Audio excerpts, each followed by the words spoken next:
Naka one night stand na ko. Ang usa ka Maxim Rider.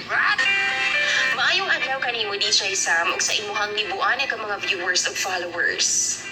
Tawagan na lang ko sa pangalang Joy. 30 anyos ko og tubong Cebu. Lumad ko sa Cebu DJ Sam. Sugdan nato ang akong istorya nga nahitabo ni adtong October 2025. Nahilig na lang jud ko og asa ko moadto DJ Sam, mag-book na lang jud ko og motorcycle. Or bisan kotse, kay mas less magod ang hassle. One time ni Ana, nag-book ko og Maxim Rider. Para kulon DJ Sam, kay na ako'y i-deliver man good, which is na magugoy gamay nga negosyo. Nabook na ako ning tawhana, natawag na lang nato sa pangalang Roy. 35 anyos. Pag-abot pa lang niya, grabe. Na-attract dayon ko sa iya DJ Sam. Grabing humutag yun niya. Hilumon pag kaayo siya. Pag samtang gabiyahe mi, yun mitingganay ana. Siyempre, di gumi magkaila. Pag-abot sa drop point, imbes nga, siyetanta lang ang plitihan, akong gihatag ng 150 pesos. Usa ka oras ang nilabay, nahumanan ako og deliver tanan. Nag-book na pod ko para makauli na. Ang sabang itabua di siya Sam, nga nag-cross man gihapon ang among landas. Laliman kag si Roy lang gihapon ang akong rider. Mao to, naka-decide na lang ko nga siya na lang ang akong kuhaon permi. Siya na lang po ang akong pamalihugan o deliver sa uban nga mga pa makuha nga items. Tanaw magod na ako, masaligan po siya nga tao. Niyangyo po siya sa kuha DJ Sam nga pagka-inero na lang daw siya kuhaon ako nga personal nga rider. Kay panigurado daw, daghan kong mga orders.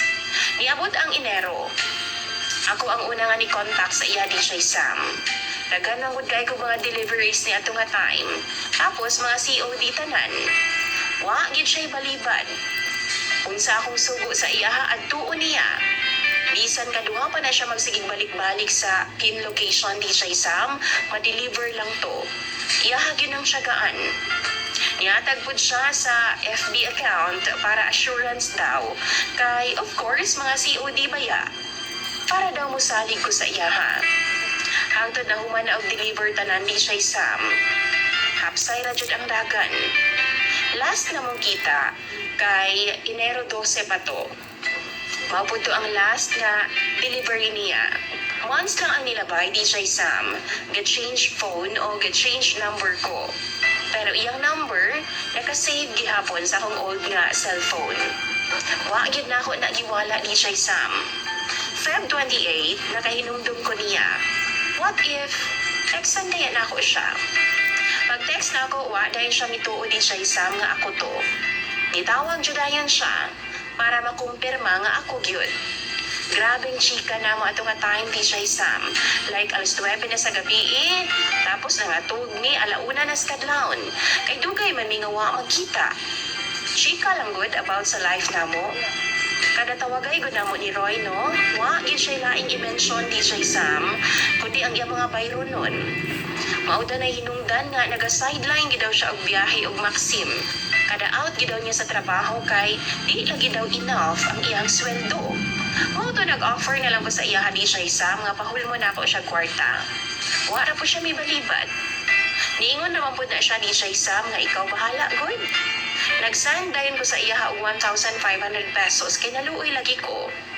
March 14, date na mo DJ Sam og nagkita mi. Mabuhay lang. Happy kaayo ko nga nagkuyog na gyud mi. Kay usahay man ko DJ Sam kanang magplano bitaw mi dili gyud mag-uyon ang among mga schedule. Ga-duty siya, ako pod busy sa akong negosyo.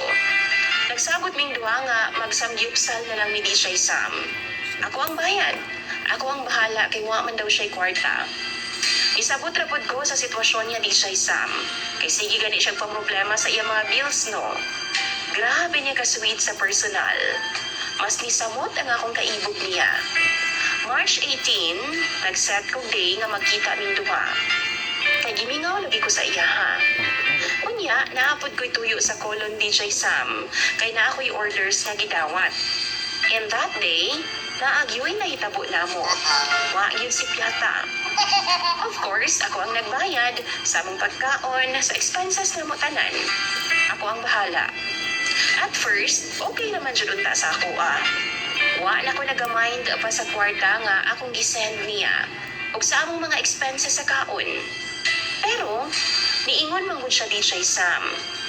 Pagpadung nabitaw namo pa uli, ingon pa siya daw ang mo-deliver atong duha ka bag-ong orders daw nako.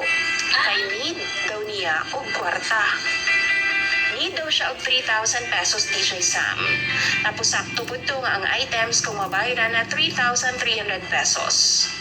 Tungod di adto no sa iyang gipanulti, nakapangutan na gud ko ay. Mao ba di ay siguro ni ang rason nganong nakipag-close siya sa ako Kay iyang hisgot permino iyang mga bayro nun. Puro sa siya kwarta. Mura magdamugnaw na hinuon ko sa iya DJ Sam. Kaya nga akong pagkailan niya before, murag lahi naman karon. Galibog na hinuon ko. Salamat kaayo sa pagbasa DJ Sam ug maayong adlaw.